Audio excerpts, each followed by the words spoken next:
ședința de astăzi. Mulțumesc pentru prezență. Înainte de a începe ordinea de zi, vă rog să ne explicați să ne...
Ședința de astăzi a fost convocată în baza dispoziției 177 cu următoarea ordine de zi.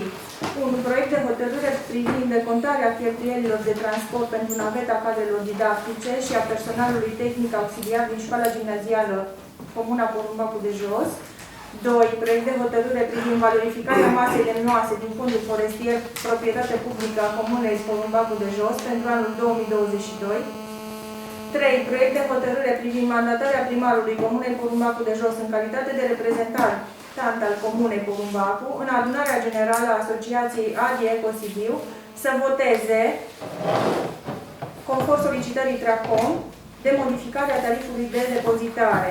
4. Proiect de hotărâre privind modificarea și completarea hotărârii Consiliului Local al Comunei Porumbacu de Jos numărul 95 privind stabilirea impozitelor și taxelor locale, precum și a taxelor speciale pentru anul 2022. Aceasta este ordinea de zi propusă pentru astăzi. Am comunicat-o, am reușit să discutăm și în comisii, în cursul zilei de ieri. Dacă domnul președinte va preza ședința, supuneți la vot ordinea de zi. Prima spune la vot ordinea de zi a ședinței. Cine este pentru? Și mandat pentru. Deci 12 unanimitate.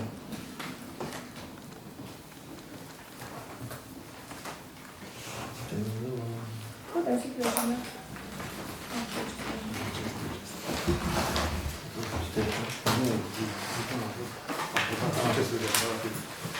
Și avem de aprobat procesul verbal al ședinței extraordinare din data de 15 decembrie 2021 al Consiliului Local al Comunei Porumbacu de Jos. Ce a fost data trecută. Nu, acum data trecută sunt 17, se vine 15. Da, și asta trebuie votat. Da, aprobat. Trebuie aprobat. Deci iar spune la vot cine este pentru.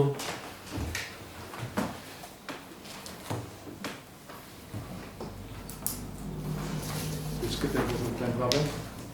11 cred clarific.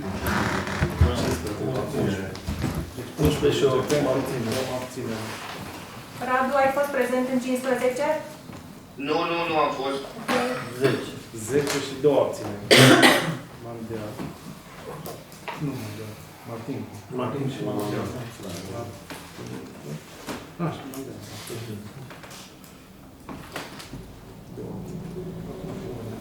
Primul proiect pe ordinea de zi, proiect de hotărâre privind decontarea cheltuielilor și de transport pentru naveta cadrelor didactice și a personalului didactic auxiliar din școala gimnazială a Comunei Porumbacu de Jos, județul Sibiu, pentru luna noiembrie 2021. De la Comisie avem aviz favorabil pentru toate patru, să înțeleg. Da. Deci de la buget, finanțe și de la Juridicul, adică nu a fost. Nu l-am avut. Nu l-am auzit așa. nu l-ați avut.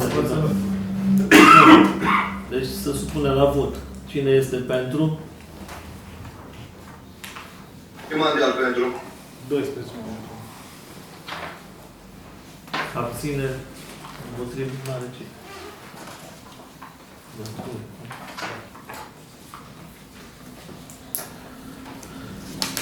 Proiectul de hotărâre numărul 2 privind valorificarea masei lemnoase din fondul forestier proprietate publică a Comunei Porumbacul de Jos în anul 2022.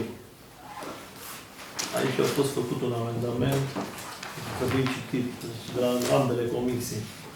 Da, o să vă înmânez amendamentul scris, să-l dăm citire în fața Consiliului. Așa cum am discutat și în comisiile de ieri, am considerat că este necesară o intervenție asupra proiectului de hotărâre și o să rog, domnule președinte, să aduceți de cunoștință. Prin dispoziția numărul 177 pe 2021 a Primăriei Comunei Porumbacul de Jos a fost convocată ședința ordinară a Consiliului Local al Comunei Porumbacul de Jos, având la punctul 2 al ordinii de zi a proiectului de hotărâre a Consiliului Local numărul 9910 pe 23 a 12 a 2021 privind valorificarea masei lemnoase din fondul forestier, proprietate publică a Comunei Porumbacul de Jos în anul 2022, având ca inițiator pe doamna Oșa Georgeta Maria în calitate de primar. În calitate de inițiator al proiectului de hotărâre al Consiliului Local numărul 9910 din 23 a 12 a 2021 privind valorificarea masei lemnoase din fondul forestier proprietate publică a Comunei Porumbacul de Jos în anul 2022, în temeiul articolului 138 aliniatul 12 din Codul Administrativ, având în vedere interesul exprimat de consilierul local pentru existența unui control comunitar asupra exploatării judiciare a pădurilor, principiul cooperării loiale între legislativul și executivul local, principiul transparenței în luarea de hotărâri, formulează următoarele amendamente de modificare și completare a textului proiectului de hotărâre după cum urmează. Articolul 3. Direcția Silvică Sibiu, prin Comitetul Directoral și este în conformitate cu articolul 1, litera M și articolul 13 din regulament, este împuternicită să stabilească tipul de licitație și prețul de pornire la licitație privind modul de valorificare a masei lemnoase ce se va recolta în anul 2022 din fondul forestier proprietate publică al Comunei Porumbacul de Jos. Articolul 4. Text original. Și text modificat la articolul 3. Consiliul Local al Comunei Porumbacul de Jos, la propunerea Comitetului Director al Direcției Silvice Sibiu, stabilește tipul de licitație și prețul de pornire la licitație privind modul de valorificare a masei lemnoase ce se va recolta în anul 2022 din Fondul Forestier Proprietate Publică a Comunei Porumbacul de Jos. Text original, articolul 4. Cantitatea lemnului fasonat provenit din Fondul Forestier Proprietate Publică al Comunei Porumbacul de Jos, care poate fi vândut în mod direct, fără licitație și fără negociere, conform articolului 45 alineatul 13 din regulamentul ce se stabilește prin dispoziție către primarul Comunei Porumbacul de Jos la propunerea administratorului Fondului Forestier. Textul modificat. Cantitatea lemnului fasonat provenit din Fondul Forestier Proprietate Publică a Comunei Porumbacul de Jos, care poate fi vândut în mod direct, fără licitație și fără negociere, conform articolului 45 aliniatul 13 din regulament, se stabilește prin hotărâre de către Consiliul Local al Comunei Porumbacul de Jos la propunerea administratorului Fondului Forestier. Text original, articolul 6. Prețurile privind vânzarea directă a lemnului fasonat, conform prezentei hotărâri, va fi stabilit prin dispoziție către primarul Comunei Porumbacul de Jos pe baza principiilor economiei. Articolul 6 modificat. Principiul economiei de piață. Articolul 6 modificat. Prețurile privind vânzarea directă a lemnului fasonat conform prezentei hotărâri va fi stabilit prin hotărâri de către Consiliul Local al Comunei Porumbacul de Jos pe baza principiilor economiei de piață. Articolul 7, textul original, primarul Comunei Porumbacul de Jos este împuternicit ca prin dispoziție să aprobe vânzarea directă la solicitarea administratorului. Articolul 7 modificat, Consiliul Local al Comunei Porumbacul de Jos, prin hotărâre, aprobă vânzarea directă la solicitarea administratorului. Articolul 8, textul original, nivelul maxim al tarifelor pentru prestări de servicii de exploatări forestiere în scopul exploatării masei lemnoase în energie proprie cu operatorii economici atestați și se stabilește în condițiile reglementărilor în vigoare prin dispoziția primarului Comunei Porumbacul de Jos pe baza fundamentării întomite de Oculul Silviu Gavrig, având în vedere procesele tehnologice, normele și tarifele în vigoare, precum și oportunitatea și necesitatea efectuării lucrărilor de îngrijire a arboretelor tinere, extragerea produselor de igienă și a produselor accidentale, asigurarea necesară de lemn în condițiile articolului 59 alineatul 5 din legea numărul 46 pe 2008 republicată, modificările și completările ulterioare și principiile economiei de piață. Articolul 8 modificat. Nivelul maxim al tarifelor pentru prestări servicii de exploatări forestiere în scopul exploatării masei lemnoase în regie proprie cu operatori economici atestați se stabilește în condițiile reglementărilor în vigoare prin hotărâre de către Consiliul Local al Comunei Porumbacul de Jos în baza fundamentării întocmite de Oculul Silviu Gavrig, având în vedere procesele tehnologice, normele și tarifele în vigoare, precum și oportunitatea și necesitatea efectuării lucrărilor de îngrijire a arboretelor tinere, extragerea produselor de igienă și a produselor accidentale, asigurarea necesarului de lemn în condițiile articolului 59 alineatul 5 din legea 46 pe 2008 republicată și modificările și completările ulterioare și principiile economiei de piață. Inițiator primar Poșa Georgeta Maria. Supune la vot amendamentul. Cine este pentru? Și Mandeal pentru. Cine se abține? Domnul Linu.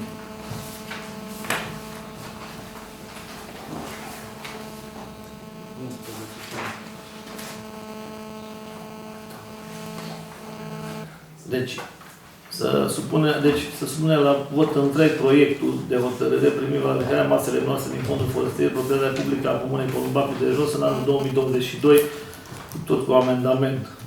Cine este pentru? Și Mandeal Împotrivă? Abțineri? Deci, 10 pentru, împotriva avem 1, da? Cine e împotriva? Băbăia. Dumneavoastră sunteți Nu, abținere. abținere. Abținere. Și o ridicat cineva împotriva? Deci împotriva nu. Deci avem 11.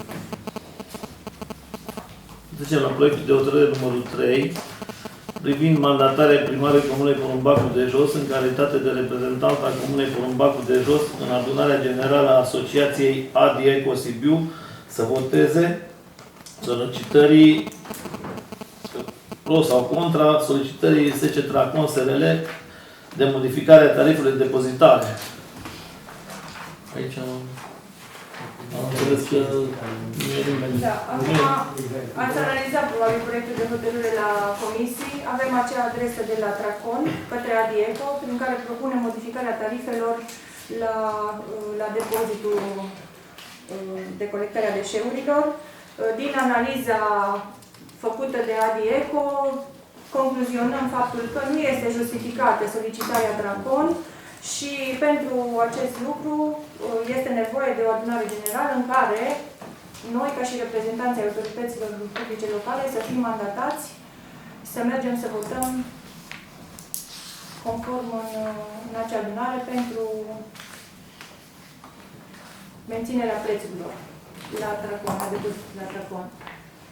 Deci avem nevoie de o hotărâre de Consiliu prin care dumneavoastră mandatați reprezentantul, primarul comunei, care să meargă să voteze împotriva acestor propuneri solicitate de Tracon. Întrebarea, firma asta Tracon, care noi practic plătim pentru depozitarea materialului gunoi, etc. Și ei până când au contract? De când a început contractul, până la ce an are? Cred că confundați, domnule consilier, Traconul cu Soma. Vorbim de Soma ca Nu, și... nu vorbim de Soma. Aici vorbim cu depozitul Tracon. firma cu depunare ce face cu Soma. Dar noi nu avem contract cu Traconul. Da. Noi nu avem contract cu ADIECO Traconul. Sibiu. ADIECO Sibiu Deci, are contract cu noi Traconul. acum votăm să mandatăm pe doamna Poșa să... Să știți ce votăm. Da, asta e problema. Observ Nu, că de întrebarea e, este în temă. orice contract, Da. trebuie verificat și un contract. Pentru că și ei în contract au un contract că cu adevărat, în ultimul an se triplat costurile de întreținere de orice firmă, orice chestie. Și sau un contract, sau voie că se pot schimba prețul, sau trebuie că ridică numai prețul în funcție de Despre asta discutăm astăzi. inflație anuală. Solicitarea Tracon propunea o modificare de tarif de la 79 la 103 lei. Și aici e vorba La depozitare. să mandatăm pe doamna primar să voteze împotrivă. Deci ca să se înțeleagă, Să clar. lămurești pe Lino și să se lămurească și restul. Da. Pe probabil că nu Marina nu știe că... La salubrizare avem firma care operează colectare transport, firma care operează la depozitare, Traconul, și o firmă care deține depozitul. Alea sunt contracte lungi pentru că nu poate să încheie un contract de pe azi pe mâine ca să plece cu toate gunoaiele în spate. Deci are contract, am impresia că anul trecut i s-o reînnoit. Da. Dar ei tot solicită majorări de prețuri și de Când data ai- asta, Și azi e trebuie să ceară. el vrea să-i refuze. Și acum a revenit la Nu problema... consideră justificată solicitarea Nu, Tracon e pentru normal. modificarea Orice contract are din un Nu preț. este normal, putea Dar să nu ne fie... interesează pe noi dacă Acum revenim la problema pentru care o mandatăm noi pe doamna primar. Noi putem să-l mandatăm să participe, să voteze cum crede de cuvință dânsa, sau putem să-i dăm un mandat imperativ, să-i spunem și cum să voteze. Da, exact. Asta ne se solicită prin... Da. Noi îi spunem să voteze Împotrivă. să nu majoreze prețul. Deci asta, cine este pentru mandatarea doamnei Asta primar? ar fi trebuit să cunoaștem, dacă... Să o mandatăm și Asta să am mai întrebat, că nu e eu. Voteze împotrivă, clar. Niciunul, cred că niciun coleg aici știe exact ce înseamnă asta. Traconul e o firmă unde se depozitează gunoiul. Unde se depozitează? E ca orice firmă are un contract. 1, 2, 3, 5 ani. Tu, orice contract, ce nu e specificat de contract, că se ridică numai prețul în funcție de inflația anual, nu poți modifica prețul până la sfârșitul contractului. Da, să trecem la vot. Cine este pentru? Ce mondial pentru? 12 pentru. Pentru a vota împotriva. Este împotrivă, abține, Vota împotrivă. Da. E în regulă. unul împotrivă, da? Cine e împotriva? Nu e se vota împotrivă. Ah, Da, s-a votat pentru împotrivă. ultimul proiect de hotărâre, proiectul numărul 4, privind modificările și completările hotărârii Consiliului Local al Comunei Porumbacul de Jos, numărul 95 pe 2021, privind stabilirea impozitelor și taxelor locale, precum și a taxelor speciale pe anul 2022. Și aici aș avea un amendament de adus. În urma analizei am găsit o eroare, s-a strecurat o eroare în cuprinsul proiectului de hotărâre și anume la punctul 2, unde sunt taxele privind vehiculele rutiere prevăzute la articolul 4 și 5 din OG 195 pe 2002. Am sesizat următorul aspect, domnule președinte, Da. Prin dispoziția numărul 177 pe 2021 a primarului Comunei Porumbacul de Jos a fost convocată ședința ordinară a Consiliului Local al Comunei Porumbacul de Jos, având la punctul 4 ordinii de zi proiectul de hotărâre al Consiliului Local numărul 9957 pe 27 a 12 a 2021 privind modificarea și completarea hotărârii Consiliului Local al Comunei Porumbacul de Jos numărul 95 pe 2021 privind stabilirea impozitelor și taxelor locale, precum și a taxelor speciale pentru anul 2022, având ca inițiator pe doamna Poșa Georgeta Maria în calitate de primar. În calitate de inițiator al proiectului de hotărâre al Consiliului Local, numărul 9957 pe 27 a 12 a 2021, privind modificarea și completarea hotărârii Consiliului Local al Comunei Porumbacul de Jos, numărul 95 pe 2021, privind stabilirea impozitelor și taxelor locale, precum și a taxelor speciale pentru anul 2022, în temeiul articolului 138 aliniatul 12 din Codul Administrativ, pentru corectarea unei erori materiale intervenite în redactarea textului proiectului de hotărâre, formulez următorul amendament. Textul original al proiectului de hotărâre al Consiliului Local numărul 9957 pe 27 a 12 a 2021, articolul 2.2, litera A. Taxă înregistrarea mopedelor, tractoarelor agricole, tractoarelor forestiere, inclusiv remorcilor destinate a fi tractate de acestea vehicule legere. Textul modificat al proiectului de hotărâre a Consiliului Local numărul 9957 pe 27/12/2021, articolul 2.2, litera A, taxă de înregistrare a mopedelor. Deoarece se regăseau și la litera B tractoarele agricole și atunci nu puteam să le cuprindem în același. Nu e eroare materială. O eroare materială, da. Aveți avize? Da. Favorabil. Deci să supunem primul la vot amendamentul, nu? Da. Cine este pentru amendament? 12. Împotriva, abține? Da. Am o întrebare. Se vorba de, pentru zona turistică, vorbim de taxe pentru persoane fizice, persoane juridice. Anul trecut erau 180 de lei, anul ăsta e 15 lei pe lunar. Așa. De ce se modifică în lunar? Se plătește numai lunar sau se plătește total? Că tot e 180 de lei. Se poate E plăti. același lucru, domnule. Da, e același lucru. Este același lucru. Dar Oricum este stabilită pe lună, da? Dacă vreți să plătiți în luna ianuarie pe total, nu vă oprește nimeni.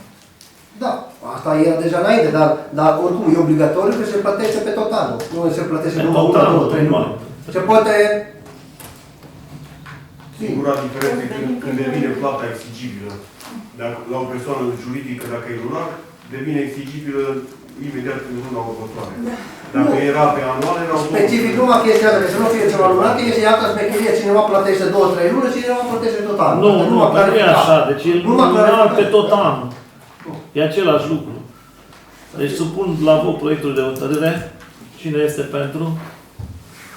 Ce maghiar pentru? 12. Împotrivă? Abține? Nu. Mulțumim. Putem să închidem ședința. Da. Am Înainte eu, de închide, am eu pentru ședința viitoare, am 3 probleme. da. 1. Vreau să vedem execuția bugetară pe anul 2021, care oricum ar fi trebuit să o discutăm când discutăm de buget. Cu 2. siguranță. Vreau să lămurim niște chestii legate de salubrizare, pentru că cei de la Soma vorbesc ceva, noi în ședință votăm altceva. Să Anume. știm numărul de persoane, intră sau nu intră și copiii, Sigur că da. se plătește per persoană pe lună sau per tomberon. Per persoană pe lună. Asta știm și noi, dar ei zic altceva. Bun. Să le lămurim ca să știe oamenii ce să... Când o dat tomberoane, l-am întrebat. 3 situații. Regulament, îți precizează toate chestiile. Eu am fost și eu, am făcut 2 străzi cu ei. Da. Și eu scris acolo. Și 3, o situație cu lemnele. Pe anul 2021. Pe care v-am comunicat ieri la ședință, că Cât am am solicitat aprobat la o 5.000, cât s-a adus la populație, cât s-a consumat în regiune. Am solicitat-o în scris Da. pentru că Da. informativul o avem deja, dar vreau să vă aduc la cunoștință tuturor într-o formă scrisă, ca să fie concretă. Înainte de a încheia, aș vrea să vă urez la mulți ani, an care vine, să ne găsească sănătoși, optimiști și alături de familiile noastre, să ne bucurăm unii de ceilalți și să ne putem înțelege și să ne putem respecta unul pe celălalt așa cum se cuvine. La mulți ani și dumneavoastră și celor de acasă care ne vor urmări la ședința de astăzi. La mulți ani. La mulți ani. Sărbători fericite și declar ședința închisă.